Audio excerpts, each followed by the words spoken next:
Timbog ang 6 na lalaking nahulihan ng matataas na kalibre ng baril. Iyan ay sa magkakahiwalay na operasyon sa Bani at Bolinao sa lalawigan ng Pangasinan.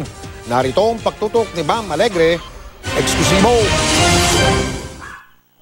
Madaling araw pa lang, tahimik na pinalibutan ng Pangasinan PNP ang bahay na ito sa bayan ng Bani sa Pangasinan. Kinatok ang bahay pero walang sumagot.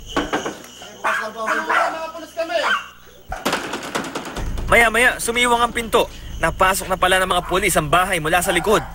Dito na inihain ng search warrant laban kay Tamerlane Olores, may-ari ng loose firearms ayon sa pulisya. Hindi naman nanlaban ang suspect. Sa paggalugad sa bahay, narecover ang isang M16 baby Armalite, 2 Colt caliber 45 handgun, isang Magnum caliber 22 at samot-saring bala. Sa magkakahiwalay pero magkakasabay na raid sa Bani, arestado naman sina Arsenio at Tirso del Rosario ng Barangay Centro Toma, Ariel Canara, Ronald Baina at Marcelo Tugas ng Barangay Colayo at si Fedencio Estabilio sa Bolinao. Nakuhanan sila ng iba't ibang caliber 45 handgun at live bullets.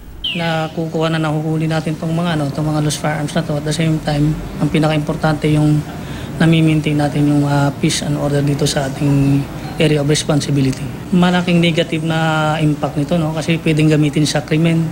Sa kabuuan, 6 na search warrant sa bayan ng Bani at isa naman sa Bolinao ang inihain ng pulisya sa kanilang one-time, big-time operation. Naharap ang mga suspect sa kasong illegal possession of firearms. Mula rito sa Pangasinan, Bam Alegre. Nakatutok, 24 oras.